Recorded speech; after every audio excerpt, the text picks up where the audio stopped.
안녕하세요, 여러분. 한희재미 배정선 선생님입니다. 오늘은 51번 쓰기 예상 문제 한번 만들어 봤는데요.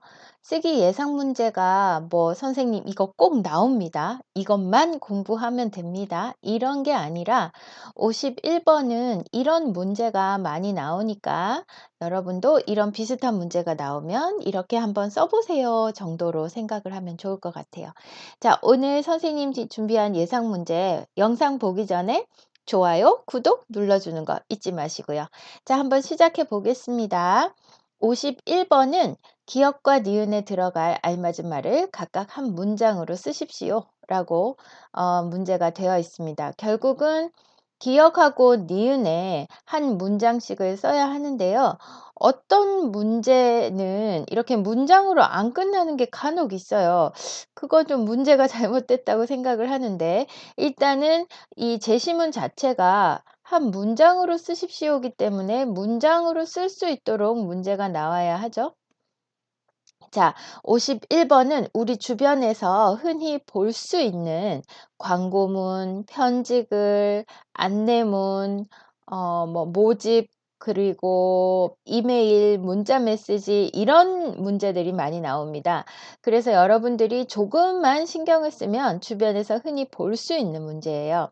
자, 오늘 선생님이 만든 예상 문제는 제목이 있고 요렇게 있는 걸로 봐서 뭐 개인한테 보내는 이메일 정도라고 생각을 할 수가 있겠죠. 한번 볼게요. 제목이 김미영 선생님, 저는 마리아입니다. 네, 마리아가 김미영 선생님께 쓴 글입니다. 자, 그러면 이유가 있겠죠. 왜 이 글을 썼어요? 그거 알기 위해서 읽어야 합니다. 김미영 선생님, 안녕하세요. 제가 오늘 배가 아파서 선생님 수업에 갈 수 없었습니다. 학교에 가는 도중에 갑자기 배가 아파서 미리 선생님께, 혹시 오늘 숙제가 있습니까? 숙제가 있으면 무엇인지 알려주십시오. 그리고 숙제를 해서 메일로 띠리링 언제나 열심히 숙제를 고쳐주셔서 감사합니다. 내일 뵙겠습니다. 라고 했어요. 자, 오늘 마리아에게 어떤 일이 있었습니까? 네, 아팠어요. 어디가 아팠어요? 네, 배가 아팠어요. 언제 아팠어요? 학교에 가는 도중에 배가 아팠어요. 그래서 어떻게 됐을까요? 학교에 갔어요? 못 갔어요? 학교에 못 갔어요. 어디 있어요? 네. 선생님 수업에 갈 수 없었습니다. 라고 나오죠. 자, 그런데 선생님 수업에 못 갔는데 지금 왜 선생님에게 메일을 보냈어요? 일단 선생님 수업에 못 갔고, 그리고 또 미리 선생님 오늘 수업에 못 가요라고 연락을 못 했어요. 말을 못 했어요. 그걸 이제 죄송합니다 하면서 진짜 이야기는 이거죠. 숙제가 있습니까? 그리고 숙제가 있으면 무엇인지 알려주십시오. 숙제를 해서 메일로 했어요. 그리고 언제나 열심히 숙제를 고쳐주셔서 감사합니다 했거든요. 자, 그러면 여러분 보세요. 지금 기억 부분에 미리 선생님께 띠리링 돼 있어요. 미리 선생님께, 여기에서 이 문장에서 중요한 것은 학교에 가는 도중에 갑자기 배가 아팠어요. 내가 배가 아플 거라고 생각도 못 했어요. 그런데 갑자기 배가 아픈 거예요. 그래서 미리 띠리링 선생님께 뭐 연락을 이야기를 뭐 전화를 못했어요 하는 말이 들어가야 되겠죠. 그죠? 자, 그러면 여기에는 기억 부분에는 배가 아파서 미리 선생님께 전화를, 배가 아픈 것보다 여기서는 갑자기 배가 아팠다는 게 중요하죠. 전화를 뭐 문자를 메일을, 연락을 다 괜찮은 것 같아요. 네. 맞죠? 전화를, 문자를, 메일을, 연락을. 네, 전화를 일 때는 동사 여기다가 어쨌든 못했다라는 말이 들어가야 될 거고요. 그쵸? 못. 네. 그리고 전화를 하다, 문자를 하다, 메일을 하다, 연락을 하다? 안 되죠. 메일은 보내다를 써야 되고요. 문자도 뭐 하다 괜찮지만 보내다를 더 많이 쓰는 것 같아요. 그래서 전화를 하고 연락을 경우에는 하다 동사를 쓰고요. 문자를 하고 메일을 경우에는 보내다를 쓰면 좋아요. 전화를 못 하다. 문자를 못 보내다. 메일을 못 보내다. 연락을 못 하다. 네, 요렇게 해 놓고 지금 오늘 갈 수 없었습니다. 과거잖아요. 그러니까 여기에 또 과거가 들어가야 되고 과거와 함께 51번 문제는 언제나 습니다. 십시오, 습니다. 이렇게 들어가기 때문에 여기도 마지막에 그렇게 맞춰 줘야 합니다. 그렇죠? 그래서 과거 at 더하기 습니다. 앗습니다. 가야 됩니다. 앗습니다. 얻습니다. 였습니다. 자, 그러면 기억에 들어갈 정답은 어떻게 쓰면 될까요? 전화를 못했습니다. 전화를 못했습니다. 문자를 못 보냈습니다. 메일을 못 보냈습니다. 그리고 연락을 못했습니다. 이렇게 가야 되죠. 그쵸? 네. 지금 51번에 습니다로 이렇게 항상 마무리한다는 거 기억하셔야 되고요. 문자를 못 보냈습니다. 메일을 못 보냈습니다. 연락을 못 했습니다. 네, 요렇게 하면 됩니다. 요게 51번의 정답인데요. 그런데 여러분, 선생님에게 전화하다, 문자하다, 문자를 보내다, 메일을 보내다, 연락을 하다 대신에 다 쓸 수 있는 게 뭐죠? 드리다예요, 드리다. 그래서 전화를 못 드렸습니다.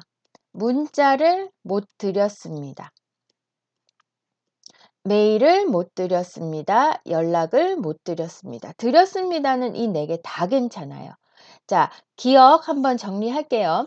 지금 이 기억 부분에 들어가야 되는 말은 뭐냐면 이 문장에서 중요한 것은 갑자기 배가 아파서 미리 띠리리링 이거예요.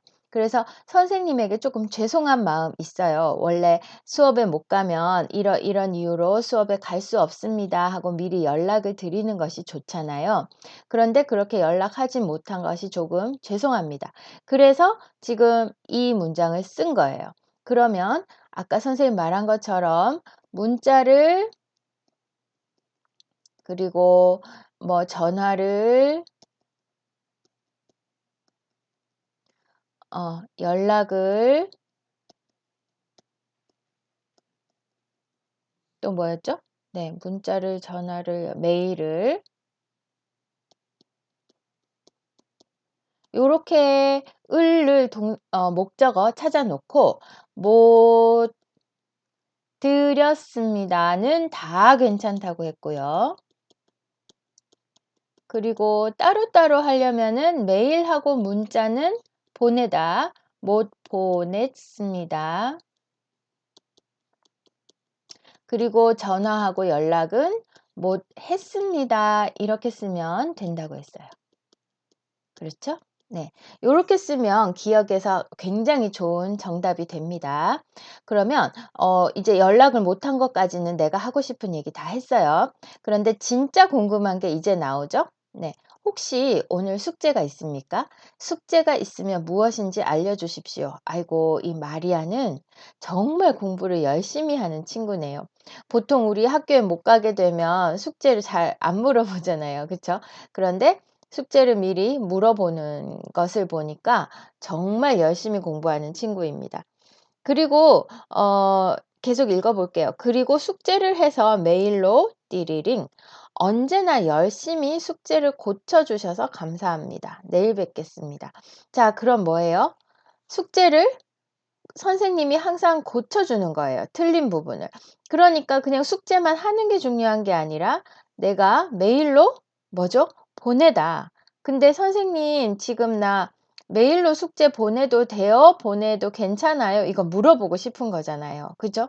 자, 그러면 보내다에다가 문법 어떤 거? 아도 어도 들어가면 좋겠죠. 네. 아도 어도 되다. 아도 되다 어도 되다. 허락을 구하는 거죠. 네. 뭐 입어도 돼요. 먹어도 돼요. 이런 것처럼. 자 그러면 이 아도 어도 되다에다가 우리 51 번이니까 뭐 습니까?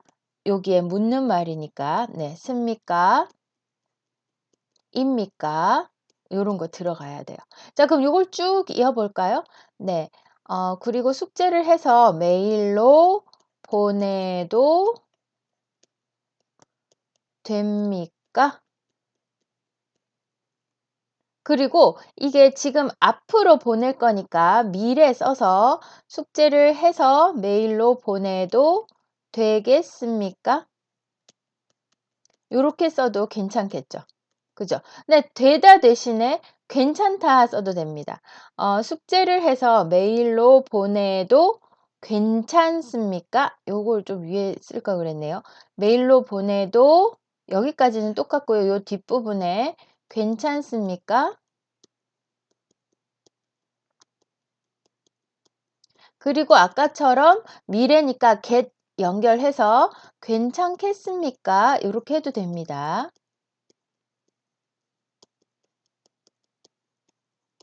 요렇게 해도 돼요. 그럼 내가 숙제해서 선생님한테 보내요. 괜찮아요? 이렇게 물어보고 싶은 질문, 문장이 완전해집니다. 그리고 만약에 지금 보니까 선생님이 고쳐준다고 했잖아요. 그쵸? 그러면 요거까지를 만약에 이 문장 속에다가 넣는다면 어떻게 할까요? 숙제를 해서 메일로 보내요. 보내다. 그러면 그 이후에 선생님이 보고 고쳐주다. 거기에다가 습니까?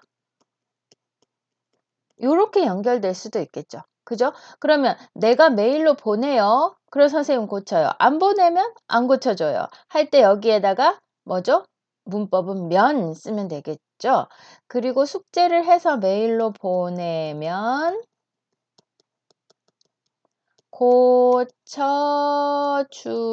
고쳐주 선생님이니까 높임말 쓸게요. 고쳐주시겠습니까? 요렇게 해도 되겠네요. 그래서 선생님한테 조금 미안하니까 "언제나 열심히 숙제를 고쳐주셔서 감사합니다." 이렇게 쓴 거죠. 지금 다음 문장을 보고 고치다라는 동사까지를 이 정답에다가 포함을 시켜도 되고 아니면 "보내도 됩니까? 보내도 되겠습니까? 라는 메일을 보내도 괜찮아요? 라는 허락을 물어보는, 허락을 받는, 허락을 구하는 그런 문장을 만들어도 괜찮습니다. 고쳐 주시겠습니까에 요거 시 없어도 되고요. 고쳐 주겠습니까 해도 아마 감점은 없을 겁니다. 자, 요렇게 해서 지금 51 번에 기억과 니은 문장 만들어 봤는데요. 이 정답을 생각해내는 순서를 잘 기억하세요. 먼저 이 사람이 왜 이 글을 썼나 생각하고 그 다음에 이 글의 내용을 충분히 이해하시고요. 그리고 기억에 필요한 단어를 찾고 필요한 문법을 찾고 문장의 마지막을 정리하면 됩니다. 괜찮아요? 자, 그 다음에 마지막으로 뭐예요? 항상 내가 만든 정답을 요 글에 넣어서 한 번 더 읽어보는 거죠. 한번 해볼게요. 김미영 선생님 안녕하세요. 제가 오늘 배가 아파서 선생님 수업에 갈 수 없었습니다. 학교에 가는 도중에 갑자기 배가 아파서 미리 선생님께 연락을 드리지 못했습니다. 연락을 못 드렸습니다. 혹시 오늘 숙제가 있습니까? 숙제가 있으면 무엇인지 알려주십시오. 그리고 숙제를 해서 메일로 보내도 되겠습니까? 언제나 열심히 숙제를 고쳐주셔서 감사합니다. 내일 뵙겠습니다. 딱 좋아요. 그죠? 그러니까 아까 선생님이 기억 풀이하고 니은 풀이할 때 썼던 모든 문장들은 다 정답이 될 수 있습니다. 그리고 선생님이 만든 정답과 똑같지 않더라도 다른 정답이 있을 수 있고요. 정확한 정답 5점짜리가 아니라도 부분 점수 있으니까 어떻게든 정답 칸에 뭐라도 써보는 거 꼭 필요합니다. 자, 그럼 오늘도 수고 많았고요. 아직도 구독, 좋아요 안 누른 친구들이라면 지금 빨리 눌러주세요. 구독, 좋아요 꾹꾹. 자, 수고하셨습니다. 다음 주에